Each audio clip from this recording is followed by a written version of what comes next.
lembrar vocês, eu sou imunologista, não sou virologista. O que é o vírus da dengue? Vocês já sabem que o vírus da dengue, ele é um vírus que é transmitido por mosquito, é de um RNA de fita simples, positiva, que tem 4 sorotipos distintos, 1, 2, 3 e 4. No genoma viral, se nós pegamos a região 5' para 3', nós temos a codificação por 3 proteínas estruturais, o capsídeo da membrana, né, que é codificado como pré-membrana em envelope, e 7 proteínas não estruturais, ou seja, são proteínas importantes para a fisiologia do vírus, mas elas não são expressas na estrutura do vírus, mas que são muito importantes. Vocês já viram aí para a parte diagnóstica, e nós vamos ver que tem outras implicações importantes.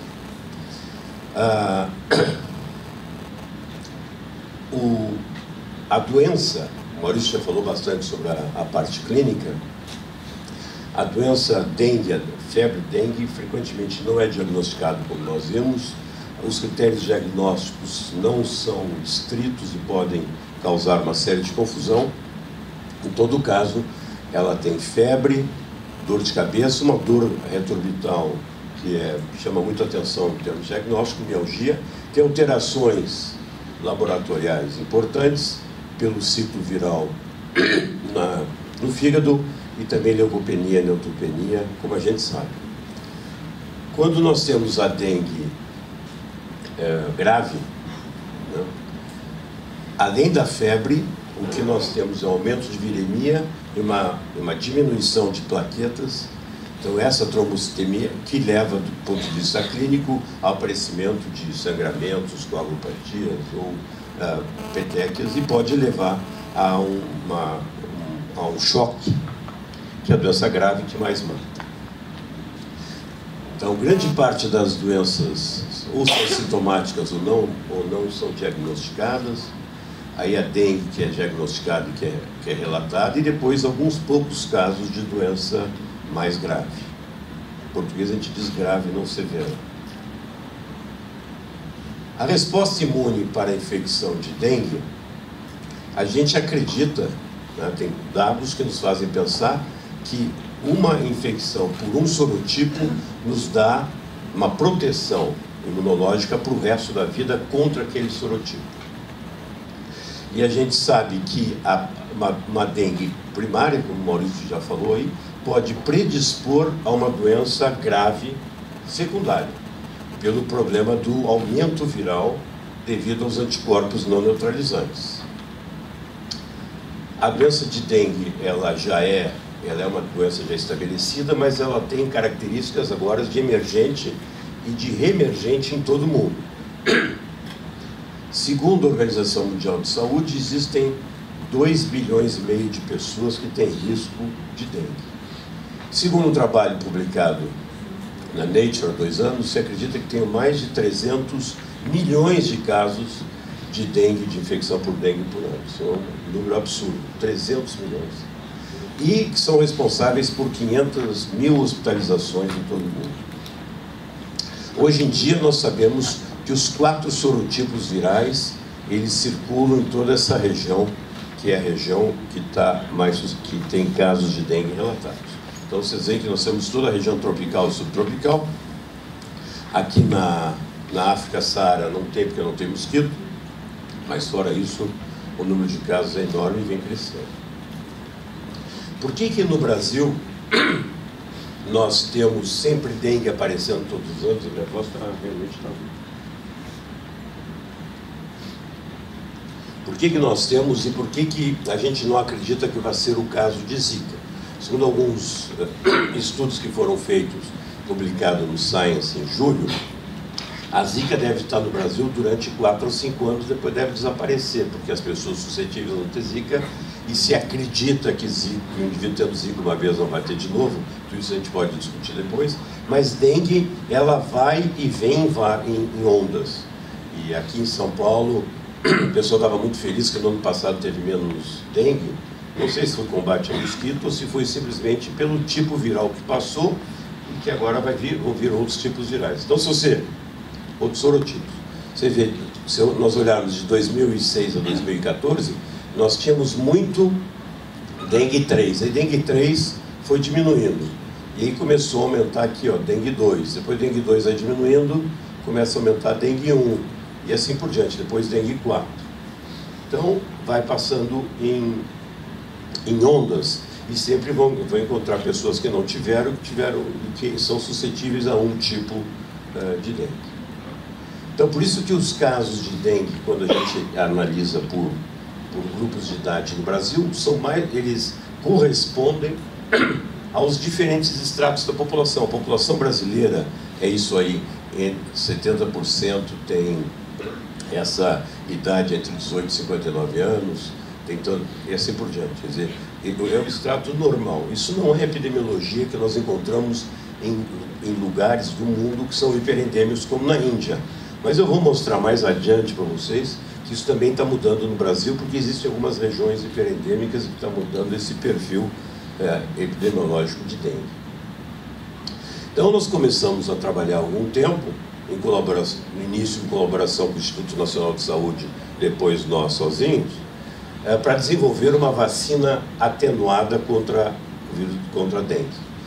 Então, a pergunta era por que é importante desenvolver uma vacina atenuada contra a dengue? Porque a gente sabe que elas tiveram sucesso já no passado contra a flavivírus. Talvez a mais importante seja a febre amarela. Então, a febre amarela está há muitos anos, é uma vacina, sem dúvida, causou alguns pequenos probleminhas na sua utilização, mas é uma vacina que dá uma cobertura excepcional. Inclusive, nós precisamos de mais vacina para toda a necessidade mundial. E para a encefalite japonesa também funciona bem. E por que isso? Porque uma vacina viva, atenuada, ela induz tanto uma resposta celular como moral importantes, são altamente imunogênicas, normalmente requer só 1 ou 2 doses, no caso nós vamos trabalhar com uma dose só. Ela espera-se que ela induza uma imunidade que seja para o resto da vida e pode ser produzida economicamente a um preço muito baixo de produção. A gente sabe muito bem hoje como produzir vírus em culturas de células. Foram feitas, então, atenuações em que haviam deleções dirigidas na região não traduzida, o TR, da porção 3' do RNA, que é chamado de delta 30. Então, uma deleção específica ali faz com que o vírus fique atenuado e que perca a capacidade de multiplicação. E isso foi feito para o vírus sorotipo 1 e para o sorotipo 4. Para o sorotipo 3, além dessa deleção, teve que se acrescentar uma outra deleção porque o vírus não ficou adequadamente atenuado. E no vírus 2 não se conseguiu a atenuação. Inclusive, depois foi utilizado esse vírus 2 semi-atenuado em experimentos de desafio que foram feitos nos Estados Unidos e que eu não vou falar aqui, mas eu posso relatar depois no fim.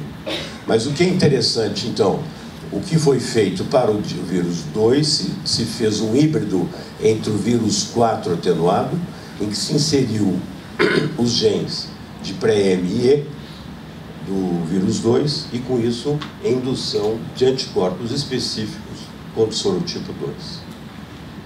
Depois eu vou falar um pouquinho das implicações disso aqui, porque aqui a gente sempre pensa, quando a gente pensa em vacina, em resposta humoral, ou seja, anticorpo que neutralize o vírus, e eu vou falar um pouquinho sobre a resposta celular e a importância desse tipo de construção para o sucesso da vacina. Então, existem aí, digamos, pelo menos 3 vacinas que estão começando a ser utilizadas ou que estão sendo testadas. A vacina da Sanofi Pasteur, que é uma vacina de febre amarela, em que foram inseridos os genes pré-M e E, em todos os 4 diferentes sorotipos. A vacina da Takeda, em que foi utilizado como suporte o vírus 2 e foram inseridos de novo pré-M e E das 4, e a vacina NIH Butantan, que é aquela que eu mostrei para vocês há pouco. Então, vou resumir para vocês os resultados obtidos nos Estados Unidos pelos trabalhos que foram feitos pelo Instituto Nacional de Saúde. Então, nos estudos pré-clínicos feitos nos Estados Unidos, se mostrou que aquela atenuação, eu devo dizer que foram feitos pelo menos 30 atenuações diferentes para os 4 vírus, ou seja, 7 ou 8 de cada tipo, para chegar nessa apresentação final que eu mostrei para vocês, que eu não vou mostrar esses dados todos, levaria muito tempo, que foram feitas as atenuações e testados uma por uma em animais e depois em macacos para mostrar a atenuação. Mas em todo caso, a atenuação ela foi mostrada como monovalentes, primeiros em SCID, animais SCID humanizados, e depois em macacos rezos. Foi mostrada a imunogenicidade em macacos rezos, primeiro nos monovalentes e depois na vacina já quadrivalente, como eu mostrei para vocês. E o que se mostrou também que é importante é que a vacina ela não infecta os mosquitos. Se o indivíduo foi vacinado e foi picado pelo mosquito, ele não vai infectar o mosquito. Os estudos de fase 1 também foram feitos nos Estados Unidos, foi testado um número grande de indivíduos, primeiro com os monovalentes, depois com a vacina tetravalente, e eles mostraram baixa viremia, mostraram que os vacinados não tinham uma doença tipo dengue, a reatividade local era muito pequena e a reação adversa mais comum é um racho cutâneo sem ter muita coceira. E os índices de soroconversão testados por um ensaio, que é um ensaio dito de inibição do vírus, PRNT, mostraram índices bastante elevados de soroconversão.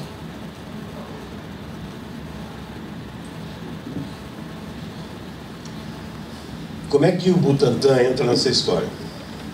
Então, o Butantan fez uma aliança com o Laboratório de Doenças Infecciosas do Instituto Nacional de Saúde, em que foram transferidos esses vírus.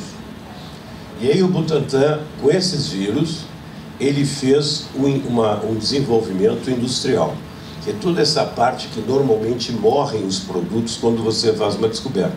Então, quando você faz uma descoberta no laboratório, no Brasil a gente nunca consegue fazer com que esse negócio que descobre no laboratório vire um produto que sirva à população. Sempre morre, tem um negócio chamado Vale da Morte do desenvolvimento. Esse Vale da Morte ele é mortal no Brasil mesmo, porque no Brasil a gente nunca consegue fazer nada. Mas o Butantan, ao contrário, talvez seja uma das pouquíssimas instituições no Brasil que consegue levar as coisas adiante. Então, o que a gente fez? A gente fez com que esses 4 vírus que eram congelados, eram líquidos e congelados, e que é impossível você usar alguma coisa desse tipo, e quando descongelava perdia atividade imediatamente.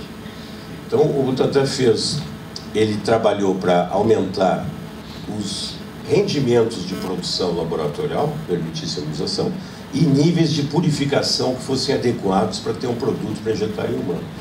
Isso em boas práticas de produção. E trabalhou bastante na estabilização do vírus e na sua liofilização, permitindo que essa vacina fosse realmente distribuída.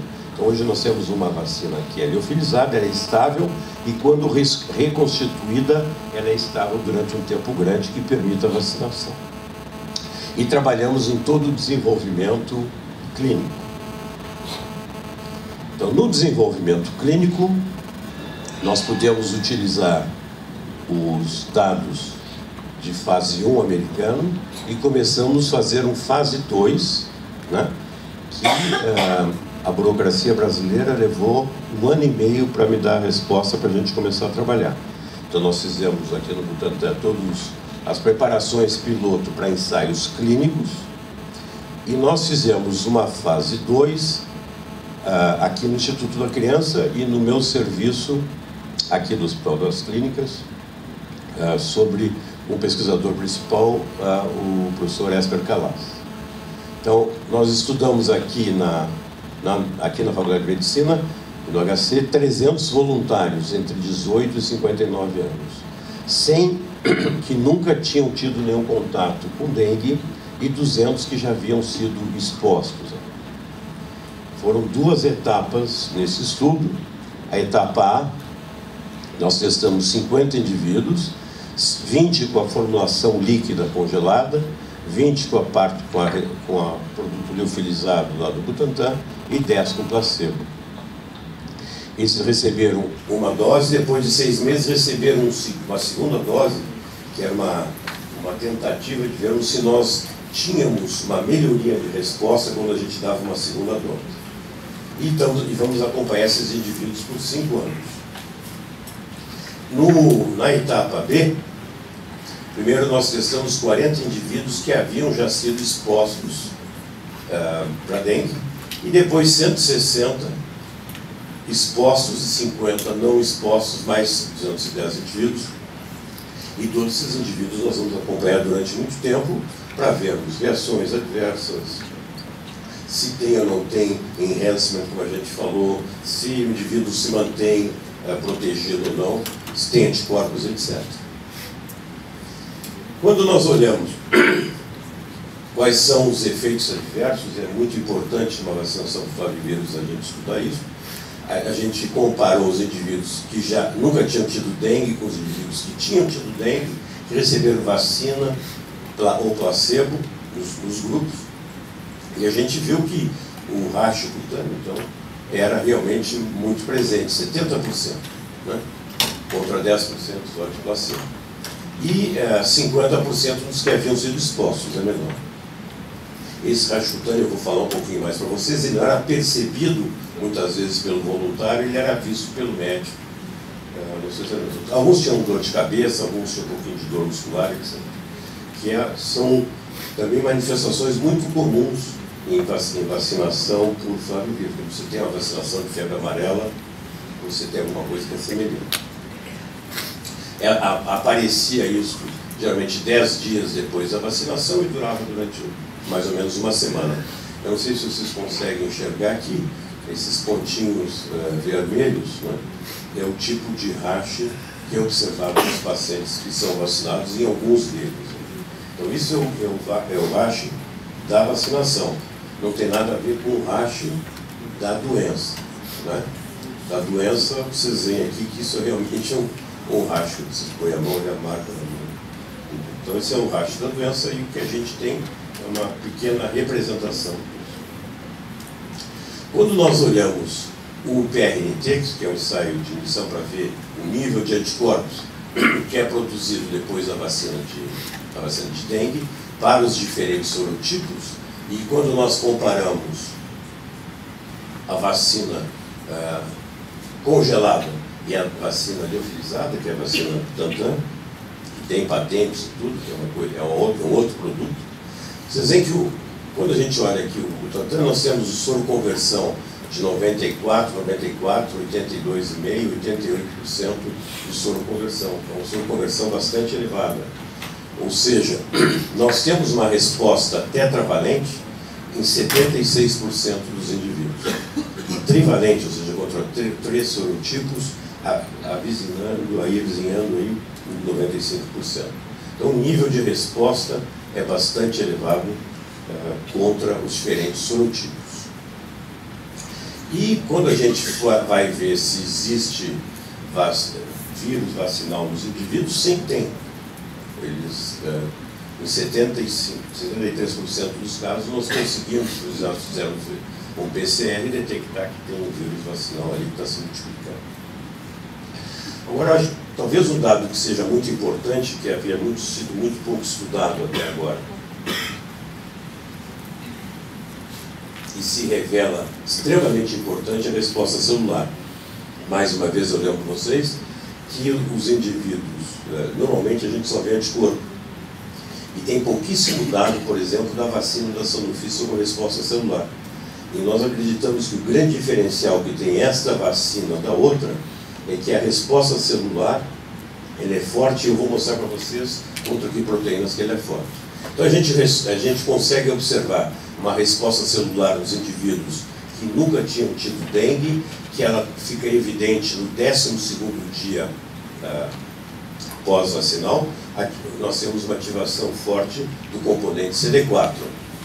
Esse CD4 também é importante nos indivíduos que foram expostos a dengue, também no 12º dia.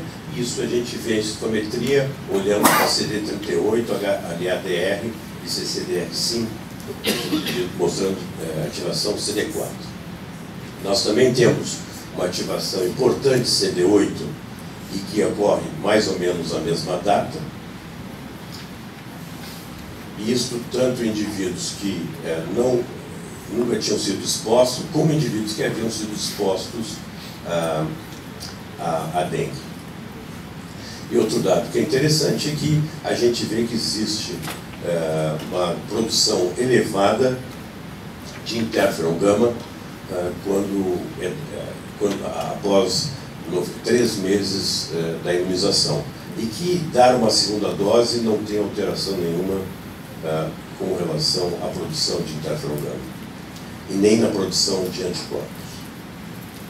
Quando a gente olha também como é que é a ativação de célula T contra epitopos que foram sintetizados, peptídeos que foram sintetizados e que são peptídeos que interagem bastante com as moléculas MHC de classe 1, a gente vê que tem indução de CD8 específica e que é bastante importante aqui no dia 91 também, e isso também deve contribuir para uma resposta, porque a gente ainda conhece pouco em termos de proteção contra esse vírus.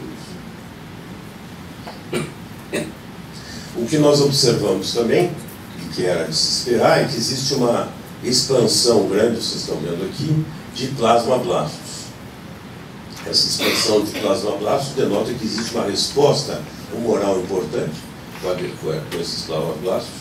E a partir desses plasmablastos, no laboratório, o Esper, todo o pessoal do laboratório, desenvolveram um grande número de anticorpos monoclonais. Não é o tema da minha conversa hoje, mas foram feitos vários anticorpos monoclonais que reconhecem alguns específicos de dengue, outros pan-dengue, alguns que neutralizam, outros que não neutralizam, e podem ser, inclusive, no futuro, a possibilidade de desenvolvimento de um tratamento específico para casos mais graves. Mas isso não é o tema da minha conversa hoje.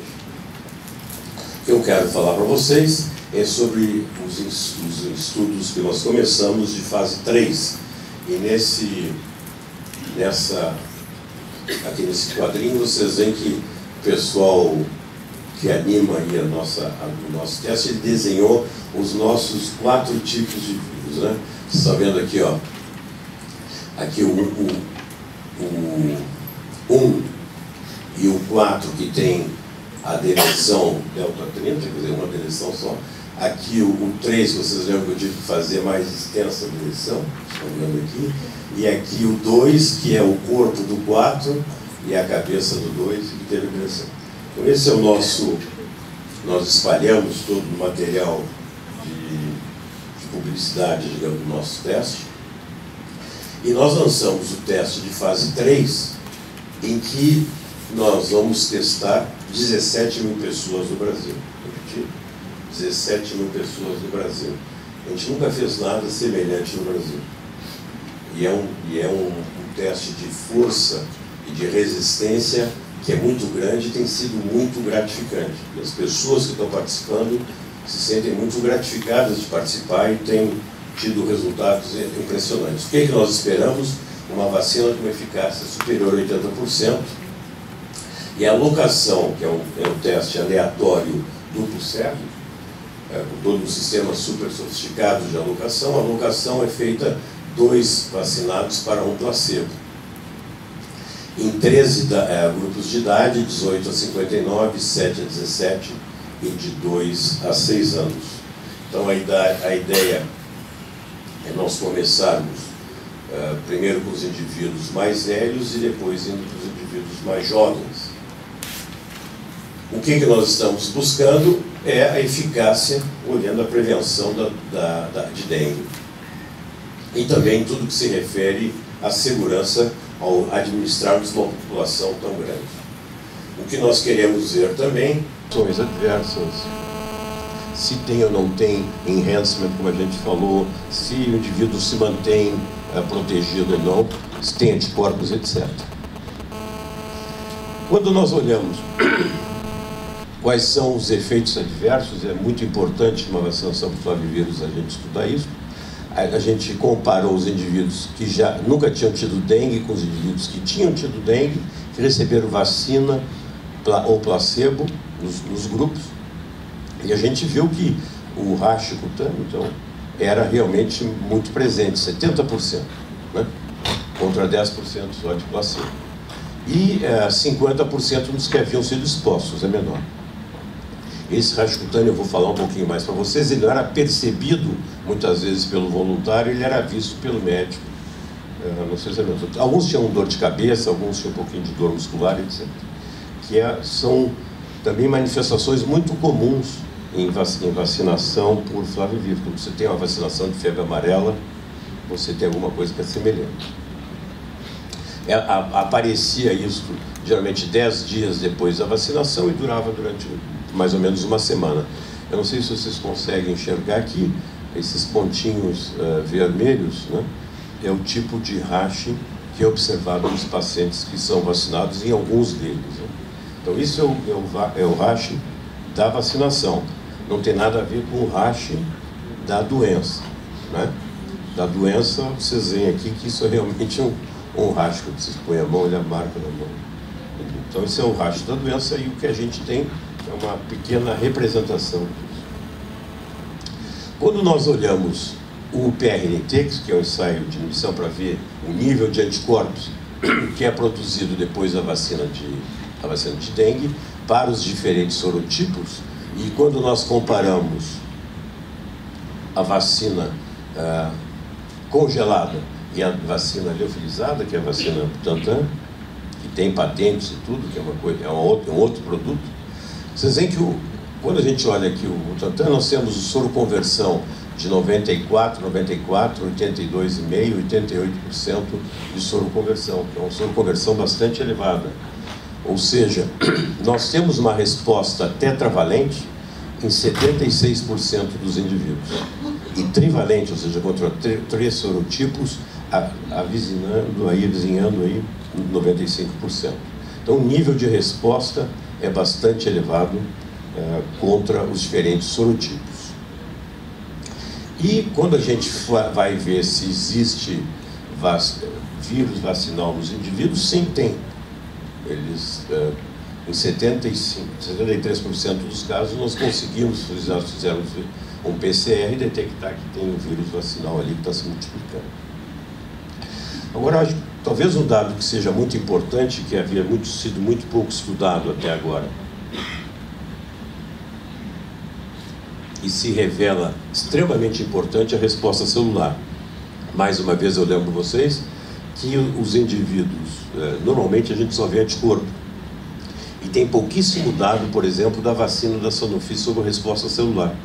E nós acreditamos que o grande diferencial que tem esta vacina da outra é que a resposta celular, ele é forte, e eu vou mostrar para vocês contra que proteínas que ele é forte. Então a gente consegue observar uma resposta celular nos indivíduos que nunca tinham tido dengue, que ela fica evidente no 12º dia pós-vacinal. Nós temos uma ativação forte do componente CD4.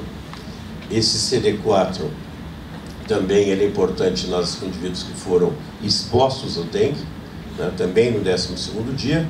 Isso a gente vê em citometria, olhando para CD38, HLA-DR e CCDR5, mostrando ativação CD4. Nós também temos uma ativação importante CD8, e que ocorre mais ou menos à mesma data. Isto tanto em indivíduos que nunca tinham sido expostos, como indivíduos que haviam sido expostos a dengue. E outro dado que é interessante é que a gente vê que existe uma produção elevada de interferon gama após 3 meses da imunização, e que dar uma segunda dose não tem alteração nenhuma com relação à produção de interferon gama e nem na produção de anticorpos. Quando a gente olha também como é que é a ativação de célula T contra epitopos que foram sintetizados, peptídeos que foram sintetizados e que são peptídeos que interagem bastante com as moléculas de MHC de classe 1, a gente vê que tem a indução de CD8 específica e que é bastante importante aqui no dia 91 também, e isso também deve contribuir para uma resposta que a gente ainda conhece pouco em termos de proteção contra esse vírus. O que nós observamos também, e que era de se esperar, é que existe uma expansão grande, vocês estão vendo aqui, de plasmablastos. Essa expansão de plasmablastos denota que existe uma resposta humoral importante com esses plasmablastos, e a partir desses plasmablastos, no laboratório, o Esper, todo o pessoal do laboratório, desenvolveram um grande número de anticorpos monoclonais. Não é o tema da minha conversa hoje, mas foram feitos vários anticorpos monoclonais que reconhecem alguns específicos de dengue, outros pan-dengue, alguns que neutralizam, outros que não neutralizam, e podem ser, inclusive, no futuro, a possibilidade de desenvolvimento de um tratamento específico para casos mais graves. Mas isso não é o tema da minha conversa hoje. O que eu quero falar para vocês é sobre os estudos que nós começamos de fase 3. E aqui nesse quadrinho vocês veem que o pessoal que anima aí o nosso teste, ele desenhou os nossos 4 tipos de vírus, né? Vocês estão vendo aqui, ó, aqui o 1 e o 4 que tem a deleção delta 30, quer dizer, uma deleção só. Aqui o 3, que vocês lembram que eu tive que fazer mais extensa deleção, estão vendo aqui. E aqui o 2, que é o corpo do 4 e a cabeça do 2, que teve a deleção. Então esse é o nosso... Nós espalhamos todo o material de publicidade, digamos, do nosso teste. E nós lançamos o teste de fase 3, em que nós vamos testar 17 mil pessoas no Brasil. Repetir? 17 mil pessoas no Brasil. A gente nunca fez nada semelhante no Brasil. E é um teste de força e de resistência que é muito grande e tem sido muito gratificante. E as pessoas que estão participando se sentem muito gratificadas de participar e têm tido resultados impressionantes. O que é que nós esperamos? Uma vacina com uma eficácia superior a 80%.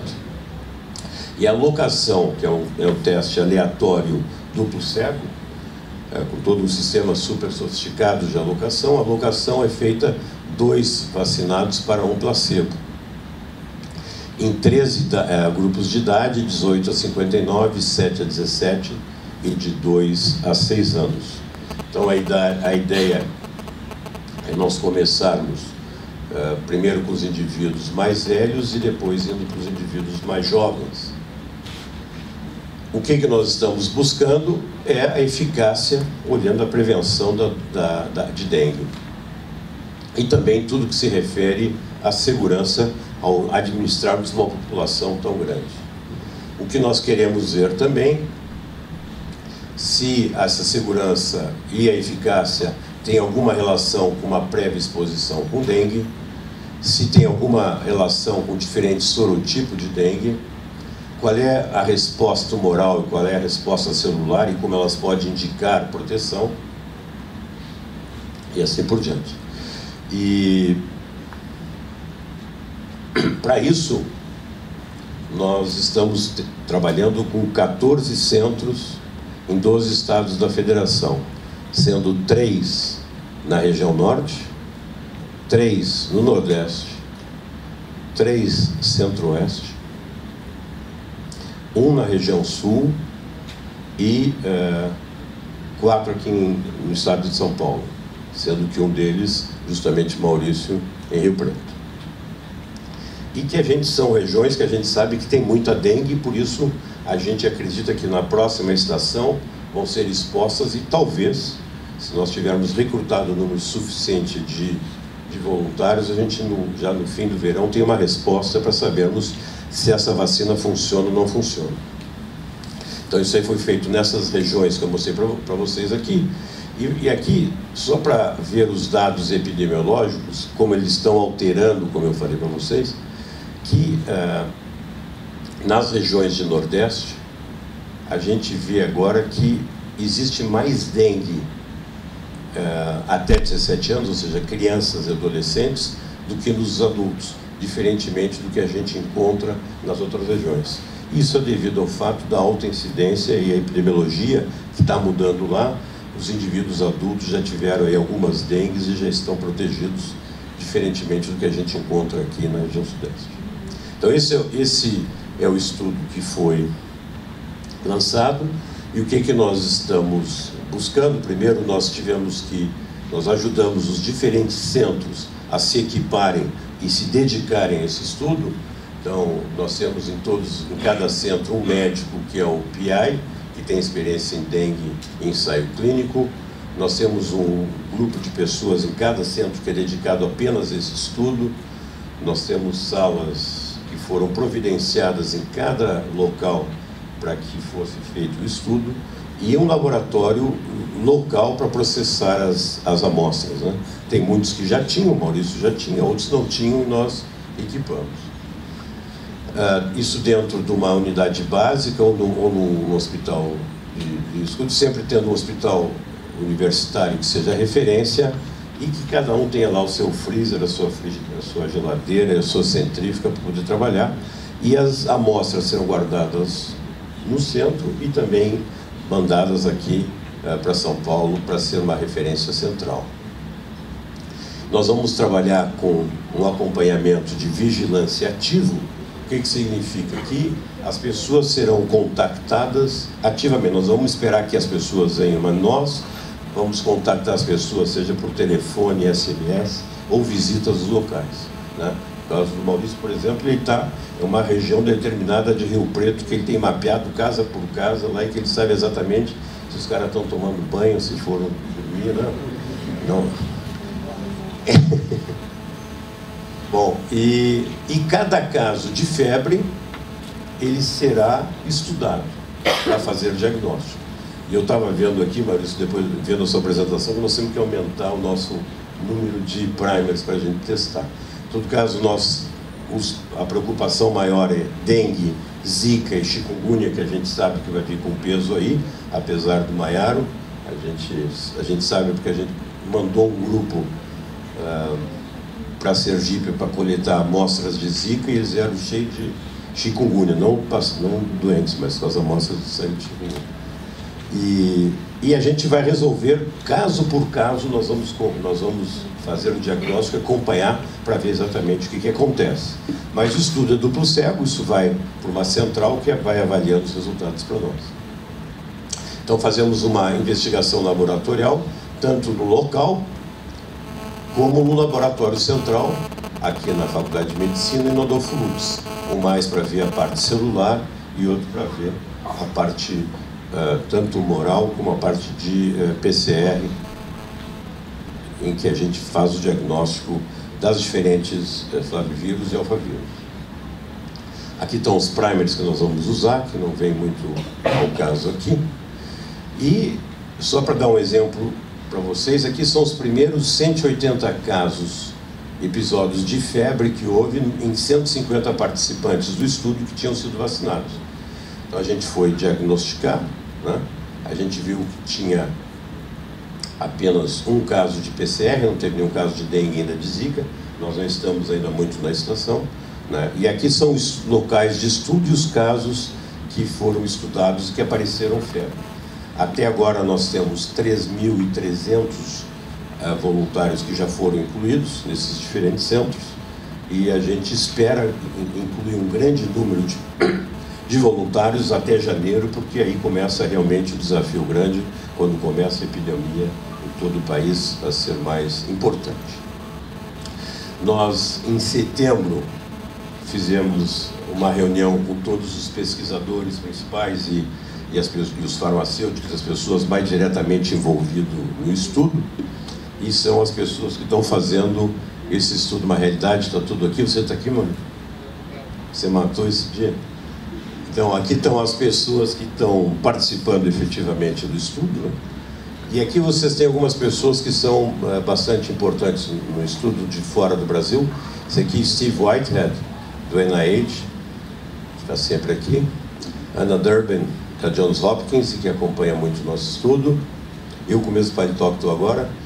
E esse aqui é o Don Francis. Don Francis é uma pessoa fundamental na descoberta do HIV. Inclusive, quem não viu o filme que protagoniza a descoberta do HIV, que ele aparece como protagonista, vale a pena ver, que é A Vida Continua, ou and the Band Goes On em inglês. É um filme fantástico para vocês que se interessam pela área. E nós estamos todos aqui aonde? Nós estamos no local que eu estou construindo a fábrica para fazer a vacina da dengue. Ou seja, nós estamos construindo a fábrica antes de terminar o estudo, porque assim que terminar o estudo tem que providenciar a vacina para a população brasileira, senão vão matar a gente. O que adianta você fazer a vacina se não tem fábrica? Claro que tem algum risco, porque a gente não sabe se vai funcionar. Se tivesse que funcionar, eu ia fazer o estudo, mas a gente realmente está acreditando. Isso aqui foi em setembro. Eles vão me entregar esse prédio aí daqui a 15 dias. Então, hoje em dia já está completamente diferente. Esse prédio, a gente já está com a fábrica praticamente pronto. Era isso que eu queria mostrar para vocês. E vamos torcer que a gente tenha uma vacina brasileira para dengue já no ano que vem. Um abraço.